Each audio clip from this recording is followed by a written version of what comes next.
Scan की detail analysis ने जहाज के आखिरी घंटों के बारे में नई जानकारी दी है।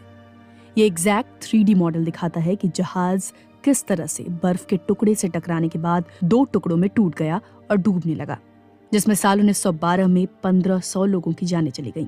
स्कैन ने एक बॉयलर रूम के बारे में नई जानकारी दी, जिससे गवाहों की ओर से बताए गए उस घटना के विवरणों की पुष्टि हुई कि इंजीनियर अपनी जान जोखिम में डालकर आखिर तक काम करते रहे ताकि जहाज की बत्तियां जलती रहें।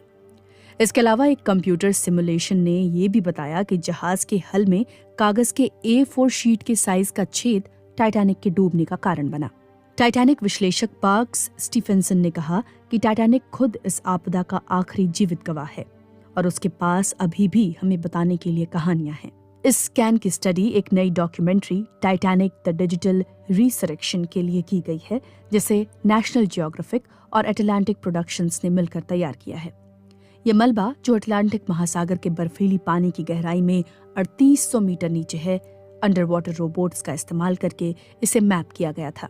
हर एंगल से 7 लाख से ज्यादा तस्वीरें ली गई थी और उनकी मदद से एक डिजिटल ट्विन बनाया गया, जिसे साल 2023 में BBC न्यूज ने विशेष रूप से दुनिया के सामने प्रस्तुत किया।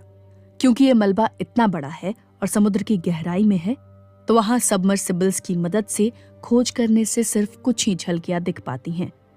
हालांकि ये स्कैन पूरी तरह से टाइटैनिक की पूरी तस्वीर दिखाता है। बड़ा सा बो यानी जहाज के आगे का हिस्सा समुद्र तल पर सीधा खड़ा है, जैसे जहाज अपनी यात्रा जारी रखे हुए हो। लेकिन 600 मीटर दूर स्टर्न यानी जहाज के पीछे का हिस्सा मलबे के ढेर के रूप में पड़ा हुआ है। ये क्षति उस समय हुई थी जब जहाज टूटकर समुद्र के तल पर आ गिरा था। स्कैन में नई जानकारी मिली है, जिसमें एक पोर्ट होल भी शामिल है, जिसे संभवतः आइसबर्ग ने तोड़ दिया था। ये उन गवाहों के बयानों से मेल खाता है जिनके मुताबिक बर्फ का पानी कुछ लोगों के केबिनों में टकराने के बाद घुस गया था। एक्सपर्ट्स ने टाइटैनिक के एक बड़े बॉयलर रूम की स्टडी की है। इस स्कैन में साफ तौर से दिखता है कि ये जहाज के बो यानी आगे के हिस्से के पीछे वहां पर स्थित है जहां जहाज टूटा था। यात्री कहते हैं कि जहाज के डूबने के दौरान बत्तियां जलती रहीं। स्टर्न के डेक पर एक वॉल्व भी पाया गया जो खुला हुआ था।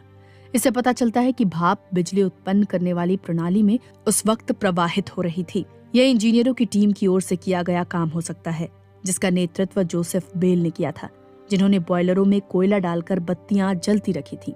सभी इंजीनियर इस घटना में मारे गए, लेकिन उनके काम ने कई जानें बचाई।